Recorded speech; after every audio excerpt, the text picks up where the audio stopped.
નમસ્કાર વિદ્યાર્થી મિત્રો, ધ અલ્ટ્રા માય સ્કૂલ જસદણમાં આપ સર્વે વિદ્યાર્થી મિત્રોનું હાર્દિક સ્વાગત છે. આજના લેક્ચરની અંદર આપણે ધોરણ 12માં કમ્પ્યુટર વિષયનો અભ્યાસ કરીશું. એમાં પણ ખાસ કરીને પ્રકરણ 7 એટલે કે જાવાની મૂળભૂત બાબતો અને એનો ભાગ 2 ની ચર્ચા આજે આપણે કરવાની છે. આપ સૌને યાદ છે કે આની પહેલાના લેક્ચરની અંદર આપણે પ્રકરણ 7 ની અંદર ભાગ 1 છે એ કમ્પ્લીટ કરેલો હતો અને એની અંદર આપણે શરૂઆતના 4 ટોપિક ભણેલા હતા. જ્યારે ભાગ 2 છે એની અંદર એના પછીના એટલે કે ટોપિક નંબર 5 થી લઈ અને ટોપિક નંબર 9 સુધી બરોબર આપણે કુલ 5 ટોપિક જે છે એ ભાગ 2 ની અંદર આપણે શીખવાના છે. તો અત્યારે તમે જે વિડીયો જોઈ રહ્યા છો એ પ્રકરણ 7 નો ભાગ 2 નો વિડીયો છે અને એની અંદર આપણે પહેલા જ ટોપિકથી સ્ટાર્ટ કરીએ તો એ ટોપિક રહેશે ડેટાના પ્રકારો. બરોબર, તો એની અંદર કયા કયા મેઇન વસ્તુ જોવાની છે એ ખાસ જોઈએ. તો હવે સાદા જાવા વિધાનો વિશે આપણે શીખી લીધું. બરોબર, પ્રકરણ જે 7 છે એની અંદર ભાગ 1 ની અંદર સિમ્પલ જાવા સ્ટેટમેન્ટ શું છે આ બધી વસ્તુનો અભ્યાસ આપણે કરી લીધેલો છે. જેના દ્વારા આપણે શું કરતા હતા કે મેઇન મેથડમાં સામાન્ય કાર્યો કરી શકતા હતા. બરોબર, અને આપણે એની વાક્ય રચના જે છે સાથે નીચે જણાવેલી બાબતો વિશે શીખવાનું છે. મતલબ કે સાદા પ્રિન્ટ કેમ કરવું સ્ક્રીન ઉપર આ બધી વસ્તુ આપણે ભાગ 1 ની અંદર શીખી ગયા છીએ. પરંતુ હવે જે શીખવાનું છે એ છે કે અલગ અલગ પ્રકારની વસ્તુ એની સિન્ટેક્સ શું છે, એને કઈ રીતના મેઇન મેથડથી કોલ કરવું, કેવી રીતના લખવું, એનો મતલબ શું છે, આ બધી જ વસ્તુ જે છે એ આપણે આગળ ભણીશું. તો એની અંદર આપણે જોવા જઈએ તો અત્યારે પહેલા તમારે આટલા ટોપિક વિશે ખાસ ધ્યાન રાખવાનું છે.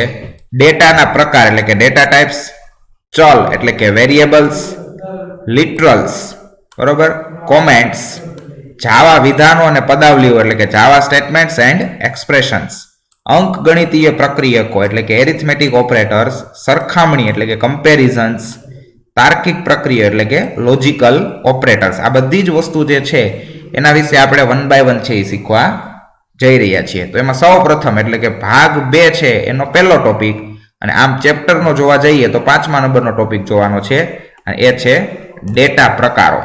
બરોબર, આપણી પાસે ટોપિક કયો છે? ડેટા પ્રકારો છે, મતલબ કે ડેટા ટાઈપ્સ. હવે નામ ઉપરથી પહેલા તો ખબર પડી જવી જોઈએ કે ડેટા ટાઈપ્સ અથવા તો ડેટાના પ્રકારો એટલે શું.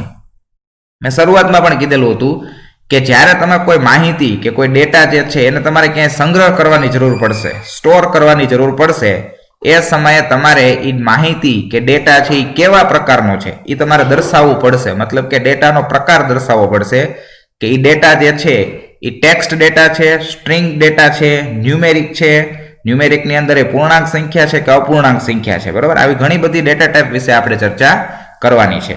તો ડેટા ટાઈપ્સની અંદર શું શીખીશું તો કે ડેટા પ્રકાર જે છે એ મેમરીનું જરૂરી કદ, મેમરીમાં રહેલી કિંમતનો પ્રકાર, કિંમતનો ક્ષેત્ર વિસ્તાર એટલે કે રેન્જ. બરોબર, કોઈ એક ડેટા ટાઈપ હશે તો એની રેન્જ ક્યાં સુધી હશે, શરૂઆતની રેન્જ અને એન્ડિંગની રેન્જ, અને તેની ઉપર શક્ય ક્રિયાઓનો પ્રકાર શું કરે છે, નક્કી કરે છે. જાવા જે છે એ 8 પ્રકારના પ્રાથમિક એટલે કે પ્રિમિટિવ ડેટા પ્રકાર પૂરા પાડે છે. ખાસ ધ્યાન રાખીએ કે કદાચ કે એમસીક્યુમાં એવું આવે કે જાવા લેંગ્વેજ છે એ કેટલા પ્રકારના પ્રાથમિક ડેટા પ્રકાર પૂરા પાડે છે, તો આપણી પાસે જવાબ કયો છે તો કે જાવા જે છે એ 8 પ્રકારના પ્રાથમિક એટલે કે પ્રિમિટિવ ડેટા પ્રકાર પૂરા પાડે છે. જે સામાન્ય પ્રકારના કયા કયા તો કે પૂર્ણાંકો, પૂર્ણાંક એટલે શું થશે, ઇન્ટીજર સંખ્યા, અપૂર્ણાંકો એટલે કે ફ્લોટ નંબર, કેરેક્ટર એટલે કે અક્ષર, અને બુલિયન કિંમતો. બુલિયન કિંમતમાં શું હોય તો કે કાં ટ્રુ હોય ને કાં ફોલ્સ હોય. તો આવી બધી વસ્તુ જે છે એને સંભાળે છે. હવે પ્રાથમિક મેં કીધું કે જાવાની અંદર પ્રાથમિક ડેટા ટાઈપ છે એ કેટલા છે તો કે 8 છે. કયા કયા તો કે પ્રાથમિક ડેટા પ્રકારોમાં બાઇટ, શોર્ટ, ઇન્ટીજર એટલે કે પૂર્ણાંક સંખ્યા, લોંગ, ફ્લોટ, ડબલ, કેરેક્ટર માટે CHAR અને બુલિયન. આટલી આ 8 ડેટા ટાઈપનો સમાવેશ જે છે એ શેમાં કરીશું આપણે, પ્રાથમિક ડેટા ટાઈપની અંદર કરવાનો છે. પ્રથમ 4 પ્રકારોમાં પૂર્ણાંક સંખ્યા, પહેલા જે 4 પ્રકાર છે 1, 2, 3 અને 4, આ જે 4 પ્રકાર છે એની અંદર શું આવશે તો કે પૂર્ણાંક સંખ્યા આવશે. પૂર્ણાંક સંખ્યા આવશે જેમ કે 17, -38,477 અને 0. જો માઇનસ છે તો એ આપણે અપૂર્ણાંકમાં નથી ગણી શકતા, કારણ કે અપૂર્ણાંક કોને કહેવાશે, પોઈન્ટ વાળી સંખ્યા હશે એને. તો શરૂઆતના 4 ડેટા પ્રકાર છે એ કયા છે, બાઇટ, શોર્ટ, ઇન્ટીજર અને લોંગ. આ 4 વસ્તુ કયા છે કે પૂર્ણાંક સંખ્યા છે. તે પછીના 2 પ્રકારોમાં અપૂર્ણાંક સંખ્યા, એના પછીના 2 પ્રકાર એટલે કે ફ્લોટ અને ડબલ, આ જે વસ્તુ છે એ શું છે તો કે અપૂર્ણાંક સંખ્યા છે. જેમ કે 5.8 માઇનસ 129.35 મતલબ કે પોઈન્ટ વાળી સંખ્યા છે, આનો સમાવેશ કરાય છે. કેરેક્ટર પ્રકાર જે છે આવડા CHAR એ શું છે તો કે કેરેક્ટર પ્રકારમાં યુનિકોડ અક્ષર સમૂહ છે, એટલે કે યુનિકોડ કેરેક્ટર સેટમાંથી એક અક્ષર હોય છે. અને બુલિયન જે છે એ શું થાય તો કે તાર્કિક જે છે ટ્રુ કે ફોલ્સ. બુલિયન પ્રકાર બે તાર્કિક કિંમતો ટ્રુ અથવા ફોલ્સ માંથી એક કિંમત હોય છે. અહીંયા એક બીજો MCQ એ પણ બને કે કોઈ પણ કેરેક્ટર ડેટા ટાઈપ હશે એ કઈ વસ્તુને સપોર્ટ કરે છે, અક્ષરનો સમૂહ કયો હોય છે તો એ હોય છે યુનિકોડ. બરાબર, આ ખાસ ધ્યાન રાખવાનું રહેશે. આ ડેટા પ્રકારોને પ્રાથમિક ડેટા પ્રકાર શું પ્રાથમિક ડેટા ટાઈપ તરીકે ઓળખવામાં આવશે, મતલબ કે પ્રિમિટિવ જે 8 છે. બરોબર, કારણ કે તે સિસ્ટમમાં જ સમાવિષ્ટ હોય છે. જ્યારે તમે JDK આપણે જોયું હતું જાવા ડેવલપમેન્ટ કિટ આ ઇન્સ્ટોલ કરશો એની સાથે જ આ બધી ડેટા ટાઈપ જે છે ઇનબિલ્ટ એની અંદર ઇન્સ્ટોલ જ હોય છે. અહીં નોંધ એ કરવાની કે આ ડેટા પ્રકાર જે છે મશીન સ્વતંત્ર છે, એટલે કે બધા મશીન ઉપર તમામ જાવા પ્રોગ્રામ્સમાં તેના કદ અને લાક્ષણિકતાઓ સુસંગત કન્સિસ્ટન્ટ હોવાથી આપણે તેના ઉપર ભરોસો રાખી શકીએ. જો ખાસ વસ્તુ શું કીધું તો કે મશીન ઉપર, બરોબર, આ શું છે તો કે ઇન્ડિપેન્ડન્ટ છે. મતલબ કે આપણે શરૂઆતમાં પણ કીધું હતું કે જાવાનો કોઈ પ્રોગ્રામ છે તો .java ફાઇલ બનશે, પણ એને તમે જ્યારે કમ્પાઇલ કરશો ત્યારે .class નામની ફાઇલ બને છે. એ ક્લાસ નામની ફાઇલ જે છે એ કઈ છે તો કે બાઇટ કોડ ફાઇલ છે. જાવાનો પ્રોગ્રામ રન કરવા માટે આપણે .java ફાઇલની હવે કોઈ જરૂર છે નહીં. હવે આપણે કઈ ફાઇલની જરૂર પડશે તો કે બાઇટ કોડની, એટલે કે .class વાળી ફાઇલ. અને એ .class એક્સટેન્શન વાળી ફાઇલ છે એને તમે કોઈ પણ પ્લેટફોર્મ ઉપર, મતલબ કે એપલનું મેક OS હોય તોય ભલે, વિન્ડોઝ OS હોય તોય ભલે, અને લિનક્સ કે યુનિક્સ અથવા તો ઉબુન્ટુ કોઈ પણ પ્રકારની ઓપરેટિંગ સિસ્ટમ હશે તો એને એની સાથે કોઈ રિલેટેડ છે નહીં. આપણી પાસે એક જનરલી .class ફાઇલ હશે તો એ બધી જ વસ્તુ ગમે તે પ્લેટફોર્મ પર ઇઝીલી રન કરી શકશે. ત્યારબાદ તમને કોષ્ટક આપેલું છે અને કોષ્ટકની અંદર ડેટા ટાઈપ્સનું આખું એક એનાલિસિસ આપેલું છે. જો છે કોલમ પહેલી કઈ આપી છે કે ડેટા ટાઈપ, એટલે કે ડેટાનો પ્રકાર. સંગ્રહની જગ્યા આપી છે, મતલબ કે એ પર્ટિક્યુલર ડેટા ટાઈપ જે છે એ મેમરીમાં કેટલી જગ્યા રોકશે. કિંમતનો પ્રકાર, કેવા પ્રકારની કિંમત છે, પૂર્ણાંક છે, અપૂર્ણાંક છે, અક્ષરવાળી છે કે બુલિયન છે. કિંમતનો ક્ષેત્ર વિસ્તાર આપ્યો છે, એટલે કે રેન્જ આપી છે. બરોબર, કે કોઈ એક ડેટા ટાઈપ છે એની રેન્જ શું હોય છે, મિનિમમ રેન્જ અને મેક્સિમમ. પૂર્વ નિર્ધારિત કિંમત શું હોય છે, મતલબ કે ડિફોલ્ટ એની વેલ્યુ શું હોય. તો પહેલા જોવા જઈએ તો બાઇટ આપેલું છે. આપણી પાસે 8 હશે કુલ. જો છે byte, short, integer, long, float, double, character અને બુલિયન. અહીંયા 8 છે. તો એમાં પહેલું જે છે એ છે બાઇટ. બાઇટની સ્ટોરેજ કેપેસિટી કેટલી છે તો કે 1 બાઇટ જગ્યા રોકશે. બરાબર, હું એમ કહું કે હેલો, તો હેલો ની અંદર કેટલા અક્ષર આવશે તો કે 5. એનો મતલબ એવો થઈ ગયો કે દરેક અક્ષર માટે 1 બાઇટ, એટલે મારો હેલો શબ્દ જે છે એ મેમરીમાં 5 બાઇટ જગ્યા રોકશે. કિંમત કેવા પ્રકારની છે તો આપણે પહેલા જ કીધું શરૂઆતની 4 કિંમત જે છે એ કેવી છે, ઇન્ટીજર છે, મતલબ કે પૂર્ણાંક સંખ્યા છે. રેન્જ કેટલી છે -128 થી +127. હવે પ્લસની નિશાની દર્શાવવી જરૂરી હોતી નથી. અને ડિફોલ્ટ કિંમત શું હોય છે એની કાંઈ ન આપો તો હોય તો ડિફોલ્ટ શું હશે 0. ત્યારબાદ બીજો ડેટા ટાઈપ આપણને આપેલો છે એ છે શોર્ટ. તો શોર્ટ ડેટા ટાઈપ જે છે એ શું છે, કેટલી જગ્યા રોકશે તો કે બાઇટ થી ડબલ રોકશે, એટલે 2 બાઇટ રોકશે. કિંમત કેવા પ્રકારની છે તો કે ઇન્ટીજર, શરૂઆતની 4 તો ઇન્ટીજર પ્રકારની છે. ક્ષેત્ર વિસ્તાર આપ્યો છે -32,768 થી લઈ અને +32,767. શું કામ 67 સુધી? કારણ કે 0 ત્યાં ગણાઈ જશે એટલે. અને ડિફોલ્ટ કિંમત શું આપી છે તો કે 0. ત્યારબાદ ત્રીજો ડેટા ટાઈપ છે એ છે ઇન્ટીજર, INT. કેટલા બાઇટ જગ્યા રોકશે તો કે 4 બાઇટ જગ્યા રોકશે. કેવા પ્રકારનો છે તો કે ઇન્ટીજર, પૂર્ણાંક સંખ્યા માટે છે. અને અહીંયા એની તમને રેન્જ આપેલી છે. જો છે ડિફોલ્ટ કિંમત શું છે તો કે 0. ત્યારબાદ લોંગ. તો લોંગ ડેટા ટાઈપ જે છે એ ઇન્ટીજર કરતા ડબલ જગ્યા રોકશે, મતલબ કે 8 બાઇટ જગ્યા રોકશે. બરોબર, કેવા પ્રકારનો ડેટા ટાઈપ છે તો કે ઇન્ટીજર છે. અને અહીંયા એની તમને રેન્જ આપેલી છે. ડિફોલ્ટ કિંમત એની શું ગણાશે તો કે 0 જ ગણાશે. તો 4 જે છે મિત્રો શરૂઆતના એ કયા છે તો કે આ બધા જે છે એ ઇન્ટીજર છે, INT, પૂર્ણાંક સંખ્યાઓ છે. ત્યારબાદ તમને આપેલું છે ફ્લોટ.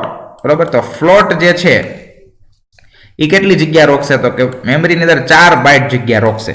એક ફ્લોટ વેરિયેબલ 4 બાઇટ, એ તમારા પ્રોગ્રામની અંદર 5 ફ્લોટ વેરિયેબલ હોય તો 5 × 4 એટલે કે 20 બાઇટ જગ્યા રોકશે. કિંમત કેવા પ્રકારની છે તો કે હવે એ રિયલ નંબર છે. બરોબર, આ એની તમને રેન્જ આપેલી છે અને ડિફોલ્ટ કિંમત શું હશે તો કે 0 જ હશે.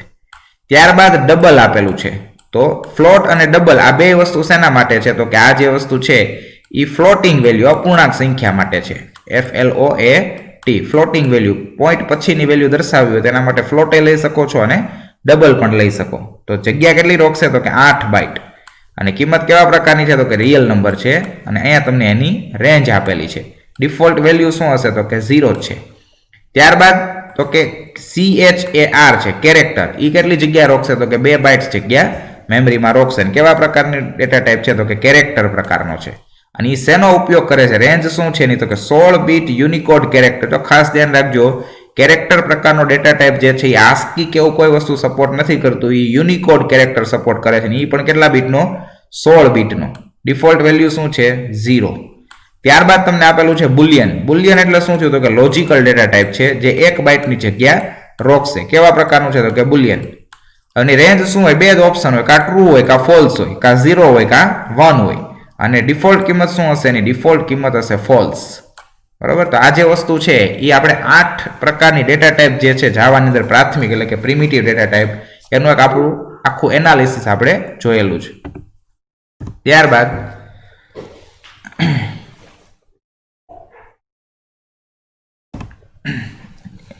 આપણે નેક્સ્ટ ટોપિક જોઈએ. તો એ ટોપિક જે છે એ ટોપિક નંબર 6 છે, એટલે કે ચલ મતલબ કે વેરિયેબલ છે. હવે આના વિશે આપણે અગાઉ પણ ભણી ગયેલા છીએ. વેરિયેબલની જરૂર ક્યારે પડશે તો કે જ્યારે કોઈ માહિતી યુઝર પાસેથી લેવાની હોય અને એ માહિતી ઉપર કોઈ પ્રક્રિયા કરવાની હોય. તો એ માહિતી તમે જે યુઝર પાસેથી લેશો તો એને તમારે થોડી વાર માટે ટેમ્પરરી કોઈ પણ જગ્યાએ સ્ટોર કરવી પડશે, કારણ કે સ્ટોર કરશો તો જ એની ઉપર કંઈક પ્રોસેસ કે પ્રક્રિયા કરી શકશો. જો સ્ટોર નહીં કરેલું હોય તો કોઈ દિવસ કાંઈ પ્રક્રિયા થશે નહીં. અને આપણે પરમેનન્ટ સ્ટોર નથી કરવાનો, આપણે ટેમ્પરરી સ્ટોર કરવાનો છે ડેટા. તો થોડોક સમય માટે જ્યારે ડેટાની જરૂર પડે છે, બરોબર, યુઝરે આપેલો ડેટા થોડી વાર માટે આપણે ક્યાંય સ્ટોર કરીએ છીએ, તો એના માટે શું વપરાય છે તો કે વેરિયેબલ વપરાય છે. બરોબર. ઉપયોગ શું થશે? જો પ્રોગ્રામના અમલ દરમિયાન તમે કમ્પ્યુટર દ્વારા કંઈ પણ યાદ રાખવા માંગો છો તો તે કમ્પ્યુટરની મેમરીમાં સંગ્રહિત કરવાની જરૂર રહે છે. બરોબર. કોઈ વસ્તુ તમે એવું વિચારો કે મારે આ વસ્તુ જે છે એ ડેટાની કે માહિતીની ભવિષ્યમાં જરૂર પડશે, તો એને એક જગ્યાએ હું ક્યાંક સ્ટોર કરીશ. તો સ્ટોર કરો છો એને તમારે શું કરવું પડશે? એની મેમરીમાં ક્યાંક સ્ટોર કરવી પડશે. મેમરીમાં સંગ્રહ કરેલા ડેટા ઉપર પ્રોગ્રામ શું કરે છે? પ્રોસેસ એટલે કે ગણતરી કરે છે. યાંત્રિક ભાષામાં એટલે કે મશીન લેંગ્વેજમાં ડેટાનો નિર્દેશ જે મેમરી જગ્યાએ સંગ્રહ કરેલો છે તેના આંકડાકીય સ્થાનાંક વડે કરવામાં આવે છે. હવે જે મેમરી એડ્રેસ ઉપર તમે ડેટા સ્ટોર કરો છો તો એ ડેટાનો ઉપયોગ કરવો હોય તો તમને એ મેમરીનું એડ્રેસ ખબર હોવી જોઈએ, નહીં કે ડેટા. બરોબર. ડેટા તો જે તે મેમરી ઉપર અવેલેબલ હશે, પણ એ ડેટા જ્યાં અવેલેબલ છે એ મેમરીનું કંઈક એડ્રેસ હશે. બરોબર. તો એ મેમરી એડ્રેસ આપણા માટે કામનું રહેશે. જાવા જેવી ઉચ્ચ સ્તરીય ભાષામાં ડેટાનો નિર્દેશ કરવા માટે મેમરીની જગ્યાના આંકડાકીય સ્થાનાંકના બદલે નામનો ઉપયોગ કરવામાં આવે છે. પ્રોગ્રામરે ફક્ત નામ જ યાદ રાખવું પડે છે. મેમરીમાં સંગ્રહ કરેલા ડેટાનો નિર્દેશ કરવા માટે વપરાયેલા નામને આપણે શું કહીએ છીએ તો કે ચલ એટલે કે વેરિયેબલ કહેવામાં આવે છે. હવે જેવી માહિતી એવા પ્રકારનો આપણે ડેટા ટાઈપ હશે એ પ્રકારે આપણે વેરિયેબલ સ્ટોર કરશું. પ્રોગ્રામના અમલ દરમિયાન જુદા જુદા સમયે ચલમાં અલગ અલગ ડેટા કિંમત હોઈ શકે, પણ તે હંમેશા એક જ મેમરી સ્થાનાંકનો શું કરે છે? નિર્દેશ. જો ચલ એટલે વેરિયેબલનો મિનિંગ જ થાય કે કોઈ વેલ્યુ ફિક્સ નથી હોતી. એક વેરિયેબલ હોય એ નામનું, તો એ નામના વેરિયેબલ પહેલી વખત વેલ્યુ 10 હોય તો બીજી વખત એ જ વેરિયેબલની અંદર વેલ્યુ 20 પણ હોઈ શકે. મતલબ કે વેરિયેબલ એકનો એક છે, પણ એની વેલ્યુ જે છે એ થોડી થોડી વારે તમે જેમ ચેન્જ કર્યું એમ કરી શકો છો. જેમ જેમ વેલ્યુ ચેન્જ થાય છે એમ એનું મેમરી એડ્રેસ ચેન્જ થતું નથી. મેમરી એડ્રેસ તો એકનું એક જ હોય છે.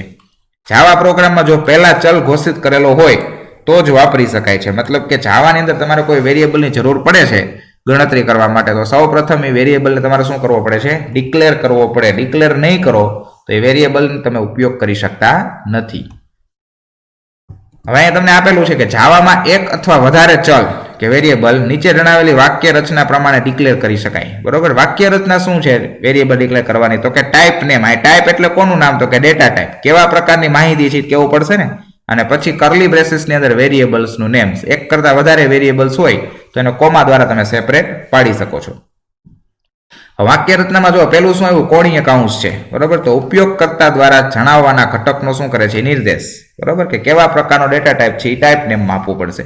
છગડિયા કૌંસ છે એમાં શું આવશે? તો કે અલ્પ વિરામથી અલગ કરેલા ઘટકોની યાદીનો નિર્દેશ કરે છે. એક કરતા વધારે વેરિયેબલ હોય તો એને સેપરેટ શાના દ્વારા કરશો? અલ્પ વિરામ દ્વારા. અહીં વેરિયેબલ નામ જે છે નેમ્સ ચલના નામોની યાદીનો શું કરે છે? નિર્દેશ કરે છે. જ્યારે યાદીમાં એક કરતાં વધારે વેરિયેબલ હોય ત્યારે અલ્પ વિરામથી શું કરવામાં આવે છે? એને જુદા પાડવામાં આવે છે. ટાઈપ નેમ જે છે એને ચલના ડેટા પ્રકાર, ટાઈપ નેમમાં શું આવશે? ડેટા ટાઈપ્સ સૂચવતા ચાવીરૂપ શબ્દ એટલે કે કીવર્ડ વડે બદલવામાં આવે છે. આપણે હમણાં કોષ્ટકમાં જોયું હતું ને, આઈએનટી, બુલિયન છે, આ બધી વસ્તુ એના ડેટા ટાઈપ છે. તે ચલનું કદ નક્કી કરવા, તેમાં કયા પ્રકારની કિંમતો તે ધરાવી શકશે, તેમાં તેના ઉપર કાર્યો કરી શકાય તે જણાવવા માટે વપરાય છે. બરોબર. અને જ્યારે કમ્પ્યુટર ચલ ઘોષિત વિધાન એટલે કે વેરિયેબલ ડિક્લેરેશન સ્ટેટમેન્ટ અમલ કરે છે ત્યારે ચલ માટે અલગ મેમરી સેટ કરે છે અને તે મેમરી સાથે ચલનું નામ જોડે છે. મેં હમણાં કીધું કે મેમરીમાં સ્ટોર કરશો એટલે તમને એક એનું મેમરી એડ્રેસ હશે, જે મેમરી એડ્રેસ ઉપરથી તમારી વેરિયેબલને એક્સેસ કરી શકો છો. હવે કેટલાક ઉદાહરણ તમને આપ્યા છે કે વેરિયેબલ કેવી રીતના ડિક્લેર થાય. જો અહીંયા આઈએનટી માર્ક્સ આપ્યું છે. માર્ક્સ શું છે? વેરિયેબલનું નામ છે. આઈએનટી શું છે? તો કે ડેટા ટાઈપ છે. ડબલ એમાઉન્ટ કોમા ઇન્ટરેસ્ટ, ના એમાઉન્ટ અને ઇન્ટરેસ્ટ શું છે? બે વેરિયેબલ છે. એક કરતા વધારે છે એટલે કોમા દ્વારા તમે સેપરેટ કર્યા, પણ ડબલ શું છે? એ ડેટા ટાઈપ છે. અહીંયા ફ્લોટ રેટ આપ્યું છે. રેટ જે છે એ વેરિયેબલનું નામ છે. ફ્લોટ જે છે એ ડેટાનો પ્રકાર છે. CHAR એટલે કેરેક્ટર ગ્રેડ, ગ્રેડ શું છે? વેરિયેબલ નામ. અને CHAR જે છે એ શું છે? તો કે એ ડેટાનો પ્રકાર છે. Boolean is pass, is pass શું છે? તો કે વેરિયેબલનું નામ છે. અને બુલિયન શું છે? તો કે ડેટાનો પ્રકાર છે, મતલબ કે ડેટા ટાઈપ છે. હવે વેરિયેબલનું નામ ડિક્લેર કરવા માટે આપણે કેટલાક નિયમોને અનુસરવા પડશે. એ કયા કયા નિયમ છે? તો કે ચલના નામની શરૂઆત કોઈ મૂળાક્ષર, અંડરસ્કોર અથવા ડોલરની સાઇનથી કરવી જોઈએ. તો અહીંયા ખાસ ધ્યાન રાખજો કે કોઈ પણ વેરિયેબલનું નામ ડિક્લેર કરો છો તમે, બરાબર, ત્યારે વેરિયેબલના નામના પ્રથમ અક્ષર તરીકે કોઈ મૂળાક્ષર એટલે કે કોઈ ABCD નો અક્ષર, કોઈ અંડરસ્કોર અથવા તો ડોલરની સાઇન હોવી જોઈએ. પહેલા અક્ષર પછી તેમાં અંક, મૂળાક્ષર, ડોલર અને અંડરસ્કોર હોઈ શકે. મતલબ કે પહેલા જ અક્ષરની અંદર તમે ક્યારેય નંબર આપી શકતા નથી. કોઈ પણ વેરિયેબલના સ્ટાર્ટિંગ ડિજિટ તરીકે તમે શું આપી શકો? કોઈ આલ્ફાબેટ, અંડરસ્કોર અથવા તો ડોલરની સાઇન. બરોબર. કોઈ ન્યુમેરિક વસ્તુ પહેલા અક્ષર તરીકે આપી શકતા નથી. કેટલાક વેરિયેબલના નામ આપ્યા. જો બર્થ ડેટ, તો બર્થ અને ડેટની વચ્ચે અંડરસ્કોર આપેલું છે, ચાલશે? તો કે યસ. રિઝલ્ટ એ પણ વેલિડ છે. કોલ કોસ્ટ વેલિડ છે. ટોપ 5 સ્ટુડન્ટ્સ પણ વેલિડ છે. ડેટ, એમાઉન્ટ, ડોલર પણ વેલિડ છે. ડોલર પ્રાઇસ પણ વેલિડ છે. અમાન્ય ચલના નામ કયા કયા? તો કે ફોર મી, ફોર એટલે જો શરૂઆતમાં શું આવ્યું? ચોગડો આવ્યો, જે આંકડાકીય છે, નહીં ચાલે. પર્સન્ટેજ ડિસ્કાઉન્ટ, કોઈ પણ એ સિમ્બોલ ચાલશે ને. એક જ સિમ્બોલ આપણે બે એલાઉડ કર્યા છે, એક અંડરસ્કોર અને બીજું ડોલર. બર્થ ડેટ આ પણ ઇનવેલિડ છે. શું કામ? તો કે બર્થ અને ડેટની વચ્ચે સ્પેસ છે. જો તમારે આવું સ્પેસ રહેતી હોય તો સ્પેસની જગ્યાએ શું મૂકવાનું હોય? તો કે અંડરસ્કોર મૂકવા પડશે. બીજું, ચલના નામમાં વચ્ચે ખાલી જગ્યા માન્ય નથી. જો ઉપર આપ્યું હતું ને બર્થ ડેટ, વચ્ચે ખાલી જગ્યા આવી તો એ અવેલેબલ, એ વેલિડ છે નહીં. આથી બર્થ ડેટ એ માન્ય ચલનું નામ નથી. બરોબર. ચલ તરીકે જવાનો આરક્ષિત શબ્દ એટલે રિઝર્વડ વર્ડ ન હોઈ શકે. બરોબર. કોઈ પણ કીવર્ડ છે એને તમે વેરિયેબલના નામ તરીકે આપી શકતા નથી, કારણ કે કીવર્ડ જે છે એ સ્પેશિયલ પર્પઝ માટે આપણે રિઝર્વેશન રાખેલા હોય છે. આરક્ષિત શબ્દનો જાવામાં વિશિષ્ટ ઉપયોગ હોય છે અને પ્રોગ્રામર દ્વારા અન્ય હેતુ માટે તેનો ઉપયોગ કરી શકાતો નથી, જેને આપણે કીવર્ડ્સ કહીશું. કેટલાક આરક્ષિત કે કીવર્ડ્સ કયા કયા છે? તો કે ક્લાસ, ક્લાસ નામનો વેરિયેબલ તમે બનાવી નથી શકતા. પબ્લિક નામનો વેરિયેબલ ન બનાવી શકો. સ્ટેટિક નામનો પણ વેરિયેબલ ન બનાવી શકો. અને વાઇલ નામનો પણ વેરિયેબલ તમે બનાવી શકતા નથી, કારણ કે આ બધા શું છે? તો કે કીવર્ડ છે કે જેને રિઝર્વ વર્ડ્સ તરીકે ઓળખવામાં આવે છે. ત્યારબાદ વેરિયેબલનું નામ આપવાનું છે એની થોડી ગાઈડન્સ તમને આપેલી છે. જો ચલનું નામ જે છે એક તો અર્થપૂર્ણ પસંદ કરો. મિનિંગ વાળું ચલનું નામ, વેરિયેબલનું નામ હોવું જોઈએ ને. મારે સ્ટુડન્ટના માર્ક્સ એન્ટર કરવા છે ગુજરાતી વિષયના, તો વેરિયેબલનું નામ ગુજરાતી માર્ક્સ એવું લખું તો વધારે અનુકૂળ રહેશે. ABC લખો તો એ અનુકૂળ રહેશે નહીં, અર્થપૂર્ણ નહીં રહે. જાવા ચલના નામ કોઈ પણ લંબાઈના હોઈ શકે. જો ખાસ ધ્યાન રાખજો, વેરિયેબલનું નામ આપવા માટે કોઈ ફિક્સ લેન્થ નથી. ગમે તેટલા અક્ષરનું આપણે નામ એઝ એ વેરિયેબલ તરીકે આપી શકીએ છીએ. જ્યારે વેરિયેબલના નામમાં વધારે શબ્દો હોય, જેમ કે બેલેન્સ, એમાઉન્ટ, તો નીચે જણાવેલામાંથી કોઈ પણ એક પદ્ધતિને અનુસરો. માનો કે આવી રીતના વધારે અક્ષરવાળું વેરિયેબલનું નામ છે તો શું કરવું પડે? તો કે પહેલા શબ્દ સિવાયના દરેક શબ્દનો પહેલો અક્ષર કેપિટલ રાખો. પહેલો શબ્દ જે છે, બરોબર, એને આ બેલેન્સનો B કેપિટલ કરી નાખો અને એમાઉન્ટનો A કેપિટલ કરો. આને શું કહેવાય? તો કે અમુક સમયે કેમલ કેસ કહેવામાં આવે છે. બરોબર. આવી વસ્તુ જે છે એને કેમલ કેસ કહેવાય. દાખલા તરીકે બેલેન્સ એમાઉન્ટ, તો જો એમાઉન્ટનો A જે કેપિટલ છે. બર્થ ડેટ, બર્થ ડેટમાં D જે છે એ શું છે? કેપિટલ છે. બરોબર. બીજું તો કે શબ્દોને અંડરસ્કોર થી છૂટા પાડો. બેલેન્સ એમાઉન્ટ ની વચ્ચે શું રાખી દે? Balance underscore amount, birth underscore date. બરોબર. પછી યાદ શું રાખવાનું છે કે જાવા જે છે ને એ કેવી લેંગ્વેજ છે? કેસ સેન્સિટિવ છે. એટલે શું કરશે? કેપિટલ અને સ્મોલ અક્ષરોને શું ગણશે? એ જુદા જુદા ગણશે. બરોબર. આથી તમારો વેરિયેબલના નામમાં બેલેન્સ બધું સ્મોલમાં હોય અને બીજો એક વેરિયેબલનું નામ પણ બેલેન્સ હોય પણ બી કેપિટલ હોય તો જાવા આ બેયને એક વેરિયેબલ નહીં સમજે, આ બેયને અલગ અલગ વેરિયેબલ સમજશે કારણ કે એ શું છે? કેસ સેન્સિટિવ છે. પ્રણાલિકાગત ક્લાસના નામ કેપિટલ અપર કેસથી શરૂ કરવામાં આવે છે, જ્યારે ચલના અને મેથડના નામ સ્મોલ લોઅર કેસથી શરૂ કરવામાં આવે છે. બરોબર. ત્યારબાદ વેરિયેબલને ડિક્લેર કરવા માટેની સારી પ્રોગ્રામની રીત શું છે? તો કે ચલને ડિક્લેર કરવાના વિધાનમાં ફક્ત એક જ ચલ આપો. એટલે કોઈ પણ એક સમયે તમારે એક જ વેરિયેબલ ડિક્લેર કરવો એ એક સજેસ્ટેડ છે. દરેક વેરિયેબલને ઘોષિત કરવા સાથે પ્રોગ્રામમાં તેના હેતુની સમજ માટે કોમેન્ટનો સમાવેશ કરો. મતલબ કે કોઈ વેરિયેબલ ડિક્લેર કરો છો તો એ વેરિયેબલનો ઉપયોગ શું છે આવી બધી સિમ્પલ માહિતી માટે એની બાજુમાં શું કરો? કોમેન્ટ લાઈન આપો, જેથી કરીને એ સમજાય કે વેરિયેબલ શેના માટે ડિક્લેર કર્યો છે. અગત્યના ચલ ફંક્શનની શરૂઆતમાં ઘોષિત કરો. ઇમ્પોર્ટન્ટ વેરિયેબલ હોય ફંક્શનની શરૂઆત થાય પબ્લિક સ્ટેટિક વોઇડ મેઇન એની પહેલા જ તમારે ડિક્લેર કરી દેવા જોઈએ. જે ચલ ફંક્શનના સમગ્ર તર્ક માટે અગત્યના ન હોય ત્યારે તે પહેલી વખત વપરાય ત્યારે ઘોષિત કરવાના છે. બીજું, જાવામાં 3 પ્રકારના વેરિયેબલ હોય છે. જાવાની અંદર કેટલા પ્રકારના વેરિયેબલ છે? 3 પ્રકારના. પહેલું ઇન્સ્ટન્સ વેરિયેબલ છે, બીજું ક્લાસ વેરિયેબલ છે અને ત્રીજું જે છે એ છે લોકલ વેરિયેબલ. બરોબર. ફંક્શન્સમાં ઘોષિત કરેલા ફંક્શન્સ પેરામીટર એટલે કે વિધેય આર્ગ્યુમેન્ટ અને વેરિયેબલ ચલ એ લોકલ વેરિયેબલ છે. લોકલ કોને કહેવાય? તો કે જે ફંક્શનની અંદર ડિક્લેર કર્યા હોય ક્લાસની અંદર એને લોકલ વેરિયેબલ કહેવાય. બરોબર. અને ઇન્સ્ટન્સ અને ક્લાસ વેરિયેબલ આપણે એના પછીના ઓલા ટોપિકમાં ભણવાનું છે. ઉદાહરણ તરીકે તમને આપ્યું જો integer marks obtain total marks equals to 100 અને counter equals to 0. Boolean is pass equals to true. આ બધી વસ્તુ શું છે? તો કે એ 3 પ્રકારના વેરિયેબલના ઉદાહરણ છે. હવે સામાન્ય રીતે વેરિયેબલને ડિક્લેર કરવાની વાક્ય રચના શું હોય છે? તો કે વાક્ય રચના કંઈક આવી હોય છે કે ટાઈપ નેમ. તમારે ડેટા ટાઈપ દર્શાવવો પડશે કે વેરિયેબલ માહિતી છે એ કેવા પ્રકારની છે. પછી વેરિયેબલનું નેમ અને ઇક્વલ્સ ટુ કરીને તમારે જો કોઈ વેલ્યુ ત્યાં જ આપી દેવી હોય તો તમે ઇક્વલ્સ ટુ કરીને વેલ્યુ તરીકે આપી શકો છો. બરોબર. અહીંયા ચોરસ કૌંસમાં દર્શાવેલ ઘટક શું છે? એ વૈકલ્પિક છે. આ ફિક્સ ન હોય કે દરેક વખતે વેરિયેબલની વેલ્યુ આપવામાં જ આવે, પણ આપવી હોય તો આવી રીતના આપી શકો છો. બરોબર. હવે તમને એક સિમ્પલ પ્રોગ્રામ બતાવેલો છે. આ પ્રોગ્રામની અંદર શું કરેલું છે? જો એક ક્લાસ બનાવેલો છે, ક્લાસ ટેસ્ટ વેર. બરોબર. હવે આ જ નામથી આપણે ફાઇલને સેવ કરશું, ટેસ્ટ var.java. એની અંદર public static void main strings args છે, float rate double empty dollar equals to 10,000. બે વેરિયેબલ લીધા છે, એક રેટ નામનો અને એક એમાઉન્ટ નામનો. એકને ફ્લોટ લીધું, એકને ડબલ લીધું છે. પછી એએમટી ની અંદર કોઈ પ્રોસેસ કરીએ છીએ. એમટી બરાબર શું? તો કે રેટ ગુણ્યા એમાઉન્ટ. રેટ જે છે એને મલ્ટીપ્લાય બાય કોની સાથે કરશું? એમાઉન્ટ સાથે. જે જવાબ આવશે શેમાં સ્ટોર થશે? એએમટીમાં જ. અને એએમટી નો વેરિયેબલ છે એને રેટ નામનો વેરિયેબલ છે એને પ્રિન્ટ કરું તો રેટ અને પ્લસ રેટ. પરંતુ મિત્રો તમે જ્યારે આ પ્રોગ્રામ કમ્પાઇલ કરશો ત્યારે સક્સેસફુલી કમ્પાઇલ થશે નહીં. આ પ્રોગ્રામ શેનો છે? લોકલ વેરિયેબલનો છે. કોઈ ફંક્શનની અંદર, આ મેઇન ફંક્શન છે એની અંદર તમે વેરિયેબલ ડિક્લેર કર્યા છે. પણ જ્યારે પ્રોગ્રામ કમ્પાઇલ થશે ત્યારે તમને એક એરર બતાવશે અને એરર શું હશે? તો કે એરર અહીંયા હશે. જો છે એક્ઝિટ કોડ 0 આવે એટલે કમ્પાઇલ સક્સેસફુલી, પણ એક્ઝિટ કોડ 1 આવે છે મતલબ કે એરર છે ને. એરર તમને દર્શાવે છે. જો શું દર્શાવે છે? અહીં તમે જોઈ શકો છો કે AMT dollar equals to rate multiply by MT dollar છે. બરાબર. Rate multiply by MT dollar. જ્યારે રેટની કિંમત શું છે આપણે આપેલી છે નહીં.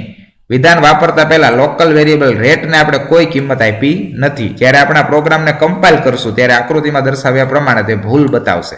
તો આ એક એરર છે એ દર્શાવશે. તો આનું સોલ્યુશન શું કરવાનું? તો કે સોલ્યુશન તરીકે તમે આ રેટ ઇક્વલ્સ ટુ કોઈ કિંમત આપી દો તો એ સોલ્યુશન થઈ જશે. ત્યારબાદ આપણે ટોપિક જોવાનો છે 7મા નંબરનો ટોપિક જોઈએ તો એ છે લિટરલ્સ. બરોબર. હવે લિટરલ્સ નું કામ શું છે એ જોઈએ. અચળ કિંમત માટે વાપરવામાં આવતું નામ શું છે? લિટરલ તરીકે ઓળખાય છે. અચળ કિંમત એટલે શું? તો કે જો ફિક્સ કિંમત છે, કોન્સ્ટન્ટ વેલ્યુ છે કે જેની અંદર ચેન્જ જે છે એ થશે નહીં. એક વખત જે વેલ્યુ તમે આપી દીધી છે એ જ વેલ્યુ દરેક વખતે એ શું કરશે? આખા પ્રોગ્રામના અમલ દરમિયાન રિપીટ કરશે. તો આવી અચળ કિંમત માટે વાપરવામાં આવતું નામ શું છે? લિટરલ તરીકે ઓળખાય છે.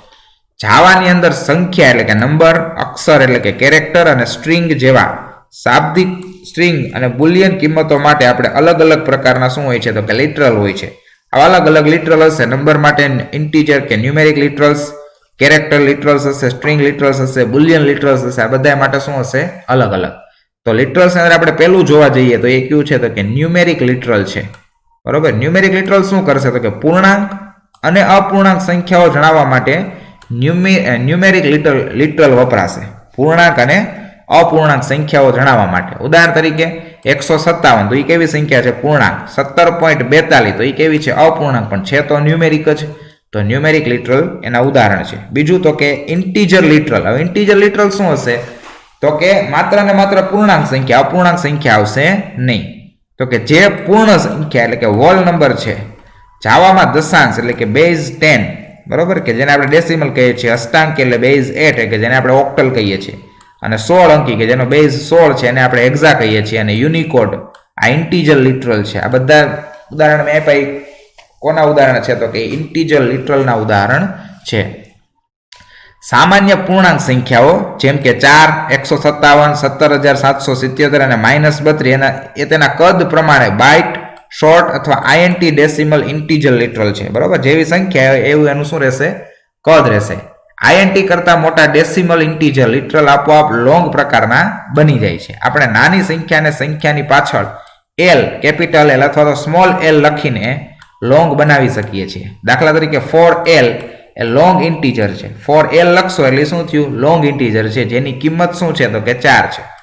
ઋણ પૂર્ણાંક સંખ્યાઓ આગળ માઇનસ નિશાની લખવામાં આવે છે. દાખલા તરીકે -45.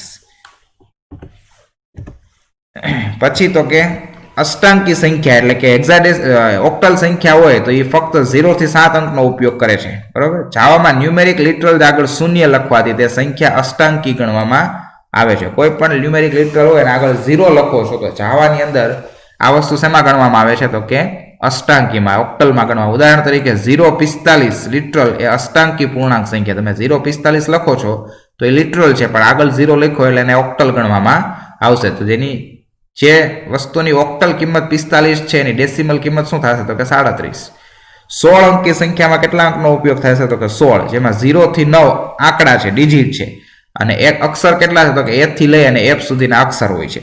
એટલે 0 થી 9 તો સમજાઈ ગયું, પણ 10 કોને ગણવામાં આવશે? તો કે 10 જે છે એ ને ગણવામાં આવશે. B ને 11, C ને 12, D ને 13, E ને 14 અને F ને 15 તરીકે આપણે ઉપયોગ કરશું. આ સંદર્ભમાં કેપિટલ અક્ષર કે નાના અક્ષર અદલ બદલ કરી શકાય. અક્ષર જે છે A થી F અનુક્રમે 10 થી 15 સંખ્યા શું કરે છે? રજૂ કરે છે. જાવામાં 16 અંકી લિટરલ લખવા માટે સંખ્યાની શરૂઆત 0x અથવા તો 0x થી થાય છે. 16 અંકી લિટરલના ઉદાહરણ આપણે જોઈએ તો 0x45 શું છે? આગળ 0x આવ્યું એનો મતલબ એવો થઈ ગયો કે આ હેક્સાડેસિમલ છે, 16 અંકી છે. અથવા 0xFF7 આ પણ શું છે? હેક્સાડેસિમલ છે. કેરેક્ટર લિટરલમાં 16 અંકી સંખ્યા પણ મનસ્વી એટલે કે આર્બિટરી યુનિકોડ અક્ષર રજૂ કરવા માટે વપરાય છે. યુનિકોડ લિટરલ જે છે એ /u પછી 4 16 અંકી અંક વડે બનેલો હોય છે. ઉદાહરણ તરીકે /u 00E9 આ શું છે? તો કે કેરેક્ટર લિટરલ છે, જે તીવ્ર ઉચ્ચારણના સ્વરભાર સાથેનો ઈ યુનિકોડ શું કરે છે? એ રિપ્રેઝન્ટ કરશે. જાવા જે છે એ 7 દ્વિઅંકી સંખ્યા જેમાં 0 અને 1 અંક વપરાય છે એને રજૂ કરવા માટે સંખ્યાની પહેલા 0b અથવા તો કેપિટલમાં 0b લખવામાં આવે. ઉદાહરણ તરીકે 0b 10110 અથવા તો 0b અને આ ડેસિમલ કે બાઇનરી સંખ્યા. રિયલ નંબર લિટરલને ફ્લોટિંગ પોઈન્ટ લિટરલ પણ કહેવામાં આવે છે. આ સંખ્યા બે પ્રકારની સંકેત લિપિ વડે લખી શકાય. પ્રમાણભૂત એટલે કે સ્ટાન્ડર્ડ અને વૈજ્ઞાનિક એટલે કે સાયન્ટિફિક. બરોબર.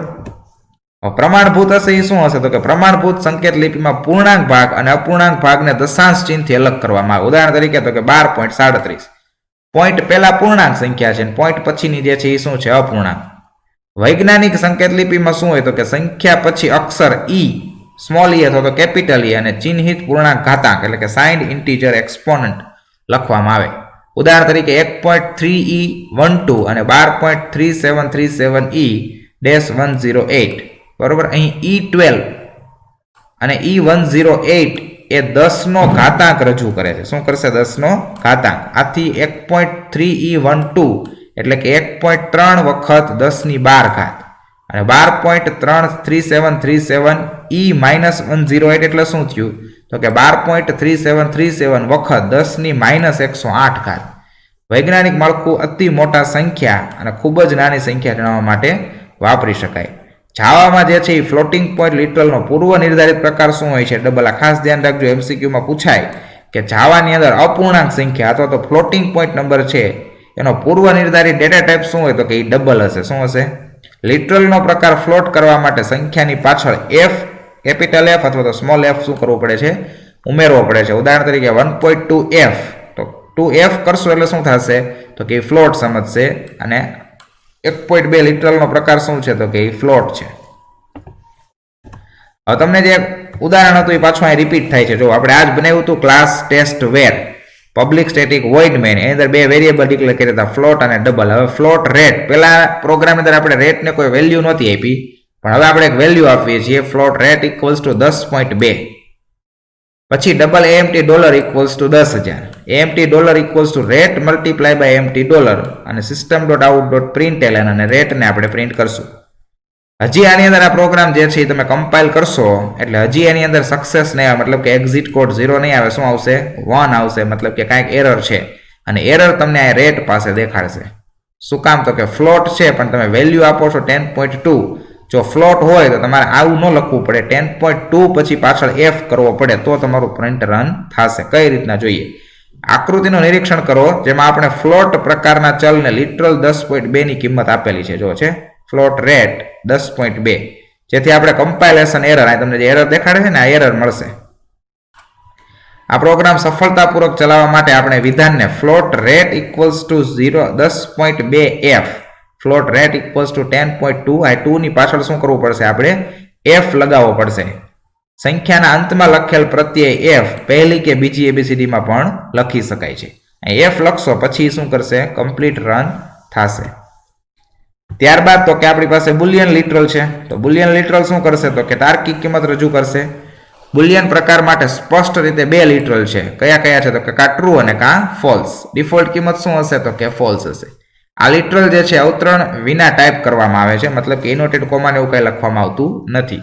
તે ચલ નથી પણ શું છે? એ કિંમત છે. બુલિયન કિંમતો મોટે ભાગે શરતી પદાવલીઓમાં જોવા મળશે. કોઈ ક્વેશ્ચન હોય, કોઈ કન્ડિશન હોય, એનો જવાબ હા કે નાની અંદર હોય, ટ્રુ કે ફોલ્સ, ત્યારે તમને બુલિયન જોવા મળશે. સી લેંગ્વેજમાં 0 ને ફોલ્સ તરીકે અને બિન શૂન્ય કિંમતને ટ્રુ તરીકે ગણવામાં આવતું હતું. જાવામાં ટ્રુ અને ફોલ્સ લિટરલ કોઈ આંકડાકીય કિંમત સાથે સંકળાયેલા નથી. ત્યારબાદ તો કે કેરેક્ટર લિટરલ છે. કેરેક્ટર લિટરલને એક અવતરણ ચિહ્ન મારફતે સમાવાયેલા એક અક્ષર દ્વારા જણાવવામાં આવે છે. એ શું કરશે? તો કે કેરેક્ટર લિટરલ જે છે એને ઇન્વર્ટેડ કોમાની અંદર દર્શાવવામાં આવશે. બરોબર. ઉદાહરણ તરીકે સિંગલ કોટની અંદર a હોય, સિંગલ કોટમાં હેઝ હોય કે સિંગલ કોટની અંદર 3 જોઈએ, 3 ને તમે સિંગલ કોટમાં લખો છો એટલે હવે એ શું ગણાશે? તો કે હવે એ કેરેક્ટર ગણાશે. અક્ષરને 16 બીટ યુનિકોડ કેરેક્ટર તરીકે સંગ્રહ કરવામાં આવે છે. કેરેક્ટર લિટરલની અંદર અક્ષર જે છે 16 બીટ તરીકે, પણ કઈ લેંગ્વેજ યુઝ કરે છે, કયું ફોર્મેટ? તો કે યુનિકોડ કેરેક્ટર. અમુક વિશિષ્ટ અક્ષરો માટે વિશેષ લિટરલ કે જે એસ્કેપ કેરેક્ટર તરીકે બેકસ્લેશનો ઉપયોગ કરે છે. વિશેષ કોડ છાપી ન શકાય તેવા અક્ષરો અને યુનિકોડ કેરેક્ટર સેટમાંથી અક્ષરો હોય છે. માનો કે સ્પેસ છે એ છાપી તમે શકતા નથી. હવે એવા તમને ઘણા લિસ્ટ આપ્યું છે કે એવા કયા કયા વસ્તુ છે કે જે તમે છાપી નથી શકતા, પ્રિન્ટ નથી મેળવી શકતા. કયા કયા? જો એસ્કેપ કોડ આપેલા છે. /n આપ્યું છે તો એ શું છે? ન્યૂ લાઈન છે. બરોબર, કે તમારું કર્સર નવી લાઈન ઉપર આવશે. /t જે છે એ શું કરશે? એક ટેબ જેટલી જગ્યા મૂકશે 5. /b જે છે એ શું કરશે? બેક સ્પેસ મૂકશે. /r શું કરશે? તો કે એ કેરેજ રિટર્ન કરશે, મતલબ કે તમારી વધી બનાવશે. /f શું કરશે? તો કે ફોર્મ ફીડ છે, એટલે કે ન્યૂ પેજ ઉમેરશે. ડબલ ફોરવર્ડ સ્લેશ શું કરશે? તો કે બેક સ્લેશ કેરેક્ટર છે. સિંગલ સ્લેશ અને સિંગલ કોટ જે શું કરશે? તો કે single character. Double inverted comma શું કરશે? તો કે ડબલ કોટ કેરેક્ટર હશે સ્ટ્રિંગ માટે. /d એ શું કરશે? Character represented by 3 octal digits 0 to 7. પછી XDD character represented by 2 hexadecimal digits. અને /u 4 વખત d character represented by unicode number DDDD એટલે કે હેક્સાડેસિમલ ડિજિટ. આ બધા શું છે? એસ્કેપ કોડ તરીકે ઓળખાશે. ત્યારબાદ આપણે જોઈએ તો એ છે સ્ટ્રિંગ લિટરલ્સ. સ્ટ્રિંગ લિટરલ્સ શું કરશે? જો તો કે સ્ટ્રિંગ હશે, એક કરતા વધારે અક્ષરોનો સમૂહ હશે, એને ઇન્વર્ટેડ કોમામાં લખવામાં આવશે. જાવામાં અન્ય બધા ડેટા પ્રકારો પ્રિમિટિવ ડેટાને બદલે ઓબ્જેક્ટ રૂપમાં છે. બરોબર, આપણે 8 જોયા હતા, એના સિવાયના જેટલા છે એ બધા શેમાં છે તો કે એ ઓબ્જેક્ટના રૂપમાં છે. આપણે હમણાં થોડા સમય માટે વિશે વિચારતા નથી. જો કે અહીંયા આપણે પૂર્વ વ્યાખ્યાયિત ઓબ્જેક્ટ કે જે ઘણો અગત્યનો છે તેના વિશે ચર્ચા કરીશું, જે છે સ્ટ્રિંગ પ્રકાર છે. સ્ટ્રિંગ એ અક્ષરોની શું છે? એક શ્રેણી છે. એક કરતાં વધારે અક્ષર ભેગા થશે એટલે શું બનશે? એક વાક્ય, એટલે કે એક સ્ટ્રિંગ બનશે. આપણે કોડિંગમાં બેલેન્સ સ્ટ્રિંગ લિટરલ વાપર્યો છે. સ્ટ્રિંગ લિટરલ એ બે ઇન્વર્ટેડ કોમાની વચ્ચે અક્ષરોની એક શ્રેણી છે. બરોબર, અને કઈ રીતના રજૂ કરી શકાય? તો ઉદાહરણ તરીકે મેની કોંગ્રેચ્યુલેશન્સ સ્ટ્રિંગ આપવા માટે આપણે સ્ટ્રિંગ લિટરલ તરીકે ડબલ ઇન્વર્ટેડ કોમાની અંદર મેની કોંગ્રેચ્યુલેશન્સ અને ડબલ ઇન્વર્ટેડ કોમા શું કરવું પડશે? પૂરું કરવું, એવું ટાઈપ કરવું પડશે. આ જ પ્રમાણે this string brought to you by Java /u2122 સ્ટ્રિંગમાં યુનિકોડની શ્રેણી /u2122 જે છે એ ટ્રેડમાર્કનું ચિહ્ન બતાવશે, એટલે કે ટ્રેડમાર્ક માટે TM. બરોબર, ત્યારબાદ આપણે શીખવાનું છે તો એ છે કોમેન્ટ. બરોબર, કોમેન્ટ આપણા માટે કોઈ નવી વસ્તુ છે નહીં. કોમેન્ટ્સ એટલે પ્રોગ્રામનો એવો ભાગ કે જે કમ્પાઇલ કે આઉટપુટની અંદર કંઈ ગણવામાં આવતો નથી. એ ગ્રાહક કે યુઝર માટે અગત્યનો નથી, ડેવલપર જેને પ્રોગ્રામ બનાવ્યો છે એના માટે એ શું છે તો કે અગત્યનો છે. પ્રોગ્રામમાં કોમેન્ટ ફક્ત માનવ વાચકો માટે જ છે. બરોબર, જેને ડેવલપ કર્યું છે એને ખબર રહે કે આ વેરિયેબલ શેના માટે ડિક્લેર કર્યો છે, આનો ઉપયોગ શું છે, એના માટે જ છે. તે કમ્પ્યુટર દ્વારા સંપૂર્ણપણે અવગણના થાય છે. મતલબ કે કમ્પાઇલમાં ક્યાંય ધ્યાન લેવામાં નથી આવતું અને રન કરશે ત્યારે પણ ધ્યાનમાં લેવામાં આવતું નથી. દરેક વ્યક્તિ દ્વારા પ્રોગ્રામ સમજવો સરળ બનાવવા માટે કમેન્ટ લખવી શું છે? અગત્યની છે. પણ જાવામાં કેટલી રીતને કોમેન્ટ લખી શકાય તો કે 3 રીતને. પહેલું તો કે સિંગલ લાઇન કોમેન્ટ. સિંગલ લાઇનની કોમેન્ટ લખ્યું હોય તો ડબલ સ્લેશથી ખાલી શરૂઆત થાય છે અને જ્યાં સુધી લખ્યું હોય ત્યાં સુધી લખી શકો છો. બરોબર, પછી એનો એન્ડ કરવાનો આવતો નથી. પછી બહુલીટી કોમેન્ટ છે, એટલે મલ્ટિપલ તમારે જે છે એ કમેન્ટ આપ્યું હોય તો એના માટે તેની શરૂઆત બેકવર્ડ સ્લેશ સ્ટારથી થાય અને કમેન્ટ લખાઈ જાય એટલે એનું ઊંધું સ્ટાર બેકવર્ડ સ્લેશથી શું થાય? એન્ડ થાય. આ પ્રકારની કમેન્ટનો ઉપયોગ ક્યાં થાય તો કે સામાન્ય રીતે એક કરતાં વધારે લીટીની કોમેન્ટ હોય ત્યારે થાય. એક કરતાં વધારે લાઇનની કોમેન્ટ હોય ત્યારે આનો ઉપયોગ કરી શકાય. હકીકતમાં બેકવર્ડ સ્લેશ સ્ટાર અને સ્ટાર બેકવર્ડ સ્લેશ વચ્ચે શબ્દ સમૂહ કે એક અથવા વધારે લીટીની કોમેન્ટ કોઈ પણ રાખી શકે. બે સીમા રેખાઓ છે, બેકવર્ડ સ્લેશ સ્ટાર અને સ્ટાર બેકવર્ડ સ્લેશ વચ્ચેનો તમામ લખાણ જે છે એ શું ગણવામાં આવશે? કોમેન્ટ ગણવામાં આવશે. કોમેન્ટનું નેસ્ટિંગ કરી શકાતું નથી, એટલે કે એક કોમેન્ટની અંદર બીજી કોમેન્ટ ક્યારેય હોતી નથી. ત્યારબાદ ત્રીજું જે છે એ છે દસ્તાવેજીકરણ કોમેન્ટ. આ પ્રકારની કોમેન્ટ જે છે એ સ્લેશ ડબલ સ્ટારથી શરૂ થાય છે અને સ્ટાર સ્લેશથી તેનો શું થાય છે? અંત આવે છે. તેનો ઉપયોગ જે છે એ કોડમાંથી API ડોક્યુમેન્ટેશન બનાવવા માટે થાય છે. એપ્લિકેશન પ્રોગ્રામિંગ ઇન્ટરફેસ ડોક્યુમેન્ટેશન બનાવવા માટે થાય છે. આ વિશિષ્ટ પ્રકારની કોમેન્ટ છે જે જાવા ડોક સિસ્ટમ માટે વપરાય છે. જાવા ડોકની ચર્ચા આ પુસ્તકની શું છે? આપણી આઉટ ઓફ ધ સિલેબસ છે. મતલબ કે આપણે એવું યાદ રાખવાનું, કોમેન્ટ એટલે શું? કેટલા પ્રકારની કોમેન્ટ? એક લાઇનની કોમેન્ટ, એક કરતાં વધારે લાઇનની કોમેન્ટ અને એક દસ્તાવેજીકરણ માટેની કોમેન્ટ હોય છે. ત્યારબાદ આપણે જોવાનું છે 9મો ટોપિક છે એ છે પદાવલી, એટલે કે એક્સપ્રેશન્સ છે. તો પદાવલીનો ઉપયોગ શું થશે? સમીકરણ જેવું કામ કરશે. પદાવલીઓ જે છે એ પ્રોગ્રામના અનિવાર્ય ભાગ છે. પદાવલીના પાયાના ઘટકો જે છે લિટરલ, જેવા કે 674, 3.14, ટ્રુ અને એક્સ સિંગલ એક. બરોબર, ચલ અને ફંક્શન્સ કોલ છે. યાદ રહે કે વિધેય એ એક સબ રૂટીન છે જે કિંમત શું કરે છે? પરત કરે. સાદી પદાવલી જે છે એક લિટરલ, વેરિયેબલ કે ફંક્શન કોલ હોઈ શકે. વધારે જટિલ પદાવલીઓ સાદી પદાવલીઓને પ્રક્રિયકો વાપરી ભેગા કરીને બનાવી શકાય છે. પ્રક્રિયકોમાં ઓપરેટર્સ એટલે કે જે પ્રક્રિયા કરવાની છે તો કઈ હોય? ગાણિતિક પ્રક્રિયાઓ હોઈ શકે. કયા કયા તો કે plus, minus, multiply, division, module. સરખામણીવાળા પ્રક્રિયકો એટલે કે કમ્પેરિઝન વાળા, less than, greater than, equal to, આ બધા તાર્કિક પ્રક્રિયકો એટલે કે એન્ડ, ઓર અને નોટનો સમાવેશ થાય છે. જ્યારે પદાવલીમાં થોડા પ્રક્રિયકો હોય ત્યારે અગ્રતાક્રમ એટલે કે પ્રિસિડન્સનો પ્રશ્ન થાય છે કે ગણતરી કરવા માટે કઈ રીતે પ્રક્રિયકોના જૂથ બનાવવા. હવે જ્યારે એક કરતાં વધારે પ્રક્રિયકો હશે તો એમાંથી પહેલું કઈ વસ્તુનું સોલ્યુશન આપવું, તો એ આપણે બોર્ડ માસ ને એવો નિયમ શીખેલા છીએ. ઉદાહરણ તરીકે a+b ગુણાકારમાં c છે.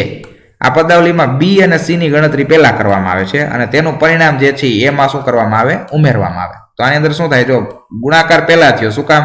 હકીકતમાં પહેલા શું થાય તો કે કાઉન્સ હશે એ છૂટા પડશે, કાઉન્સ નથી. પછી તો કે એની અંદર ભાગાકાર હશે તો એ થશે, ભાગાકાર નથી. પછી તો કે ગુણાકાર, તો ગુણાકાર છે તો બી અને સી નું પહેલા ગુણાકાર કરવામાં આવશે, જે જવાબ આવશે એને એની સાથે ઉમેરવામાં આવશે. આપણે સરવાળા એટલે કે પ્લસ કરતા ગુણાકારને વધારે અગ્રતા ક્રમ આપીએ છીએ. જો આપણે ઈચ્છતા હોય તે પૂર્વ નિર્ધારિત અગ્રતા ક્રમ ન હોય તો આપણે જૂથ સ્પષ્ટ રીતે જણાવવા માટે કૌંસનો ઉપયોગ કરી શકીએ. ઉદાહરણ તરીકે આપણે a પ્લસ બી કૌંસ પૂરો ગુણાકારમાં સી પદાવલીની કિંમત શોધવી હોય તો હવે આની અંદર કૌંસ આવી ગયો a પ્લસ બી, તો a પ્લસ બી કૌંસ છે તો પેલા કૌંસનું તમારે સોલ્યુશન આપવું પડશે. તો પહેલા a અને b નો સરવાળો કરી દેવાનો, પરિણામને c સાથે શું કરી દેવાનો, ગુણાકાર કરી દેવાનો. તો આ વસ્તુ શું છે, એ પદાવલી એટલે કે એક્સપ્રેશન્સ તરીકે તમે ઉપયોગ કરી શકો છો. તો વિદ્યાર્થી મિત્રો, પ્રકરણ 7 છે એનો ભાગ 2 છે એ આપણે અહીંયા કમ્પ્લીટ કરીએ છીએ. આના પછીના વિડીયો લેક્ચરની અંદર આપણે પ્રકરણ 7 નો ભાગ 3 નો અભ્યાસ કરીશું. આભાર.